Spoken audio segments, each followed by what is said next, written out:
How's it going? Today is 16th of October, Wednesday, and we're gonna be taking a look at the market and what kind of opportunities we can find. Not necessary, but most likely. We're gonna be taking a look at different sectors. Defense and all, since there's a lot of spending in defense, but it can be used for civil purposes, perhaps some of that equipment. But we're going to be taking a look at the aviation sector and some of those developments. We can start with what's happening in the UK. Overall market, some of those opportunities. Let's do it this way, right? We will try to fit all information in 10 minutes as well as cover most recent developments. First article we can take a look at briefly. That will be air taxi growth demands efficient vertiports and traffic control systems. Okay. It's basically they're focusing on how those aircrafts will be lifted, and they're discussing it will be lifted vertical, right? But it doesn't have to be lifted in this particular way, but anyway, and it's something that was published yesterday. The demand for air taxis is rising, but regulatory approval and all consumer trust remain significant hurdles. Analysis warn, right? And we can try to capture how big of the market is going to be by 2029. The air taxi market is predicted to grow to 80.3 billion from the 4.9 billion, right? Someone was talking about agriculture sector in Europe, right? So here is another problem to solve, not just agriculture, right? Well, agriculture might be important, right? Let's progress. Let's take a look at the next article.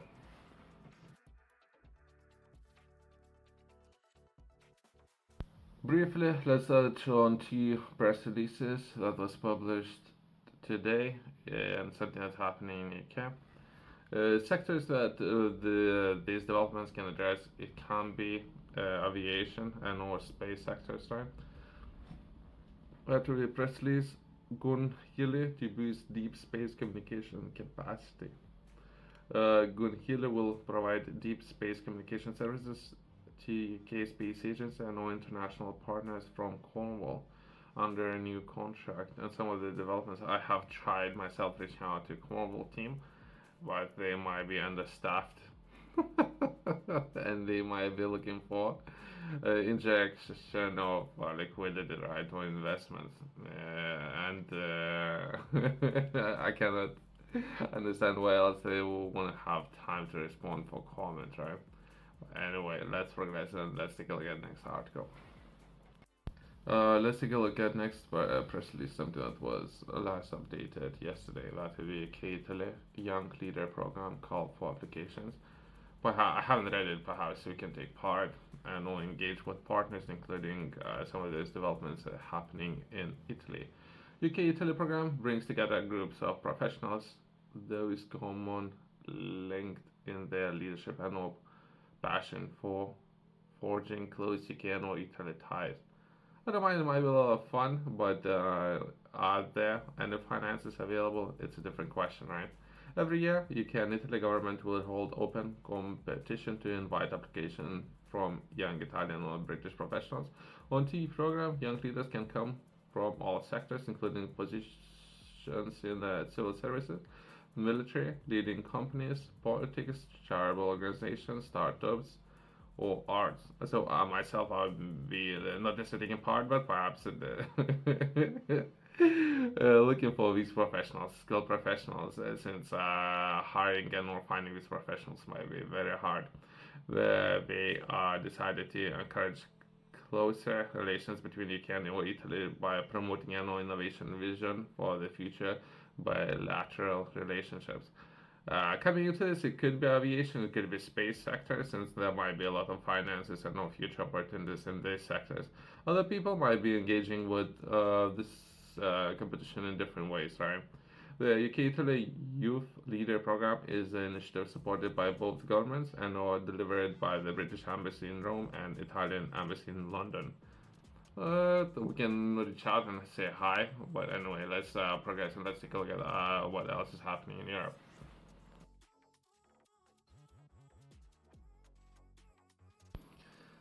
I have read this article yesterday, but I thought it might be important taking a look at next generation of fighter fighters, and I believe Sweden might have interest in developing some of those capabilities, as well as we have been taking a look at potentially Italy selling a lot of hardware.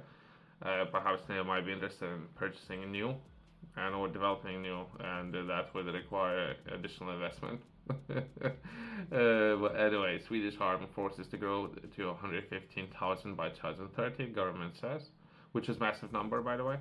Stockholm, Sweden will bolster the size of its armed forces by some of 27,000 men and women by 2030, of around 115,000, including professional soldiers and all conscripts, as the country ramps up defense spending.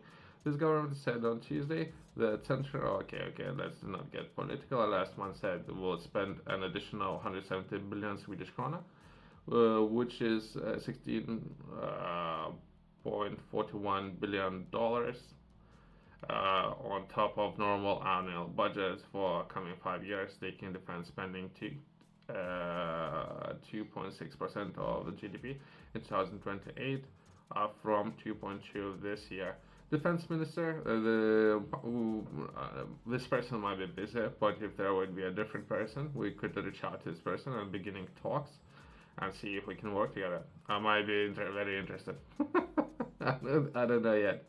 It might be very easy to do business with compared to some of the people who would be very difficult to do business with.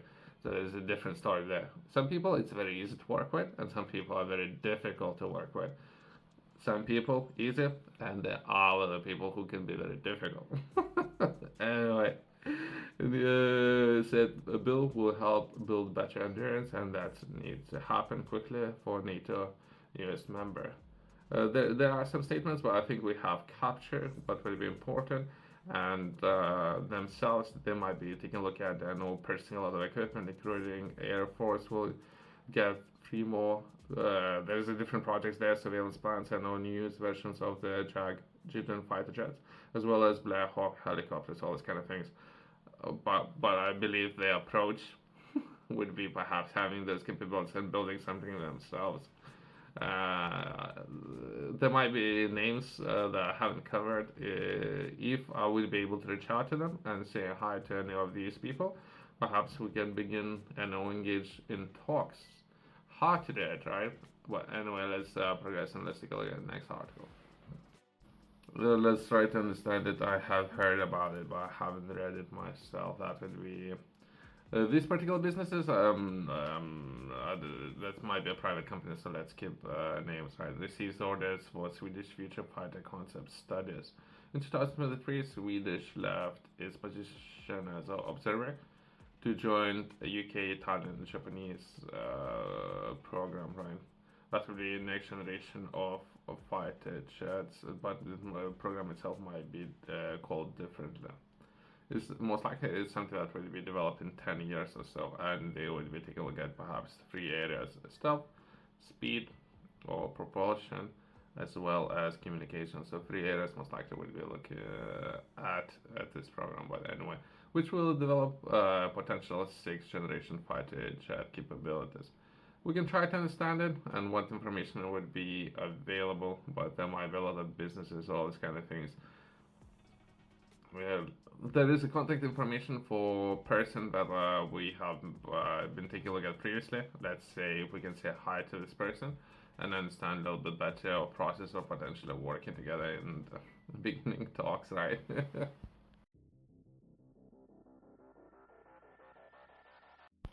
Let's take a look at different article. It might have a lot of opinions, all those kind of things, right? I haven't read it. I will be reading all this information for the first time, right? That will be yet another program. Swedish decision to take pause to determine its own requirements has brought about guessing game across the defense industry regarding what the country's next move might be. Guessing that would be a level potentially. If level 1 would be there would need to be a pilot, and level 5 jet can operate without a pilot. Just understand this kind of need of having person in the cockpit and that would reduce some of these capabilities, and perhaps Sweden is taking a look at the entire sector, and perhaps what that would be myself trying to interpret what is happening. Will Stockholm try to join this program that would be the next generation of fighter jets? In the future, could it team up with rival programs for future combat air systems led by France, Germany, and Spain? Okay, okay. I didn't realize there was more programs. It's kind of interesting, I guess. Or will it opt to develop its own fighters with other partners? Might it simply acquire an existing fighters when the time comes? That has been decided yet and won't be decided until the very last of the beginning of the next decade. No matter directions we opt to go in, Swedish industry will always be involved. Okay, okay, it's kind of interesting. As well as it's kind of a lot of governments that do not comment. I have seen something about unmanned. Perhaps we can take a look at this sector, right? I know fighter jets and unmanned capabilities, right? I haven't read it, but let's briefly take a look at this particular area, which might be important part when taking a look at next generation of capabilities and some of those decisions, right, would mean if taking part or perhaps just taking a look at the program, right? That would be an unmanned companion. Swedish is like other countries is considering an addition of a drone to accompany Gripen fighters even before plans of next generation fighters are hatched. The idea is conceptual, known among air forces as a loyal wingman. It's terrible. It's terrible, by the way. But the cost, right? So cost by house would be significantly less, right? Like, developing something that would be called a loyal wingman, I guess. Reference to unmanned helper, which pilots can task mid-fight to attack targets, collecting intelligence, or act as a decoy. In 2022, sub concept for supersonic loyal wingman broke cover as part of an academic paper presented by the company employee at the International Council of the Aeronautical Science in Stockholm. While little is known regarding the status of the technology today, the document stated that was initially developed under this private business, particularly in the UK-led program known as let's keep this program's name as well. The Wingman was designed for combat with a low radar signature profile to fly at no high speeds and no conduct long-range air-to-air battles. Okay, okay, it's getting futuristic, right? But anyway, so it might require a lot of investments to develop. There's a lot of very similar technologies, but it might be very kind of interesting, right? Let's close on that. Thanks for watching. See you next one.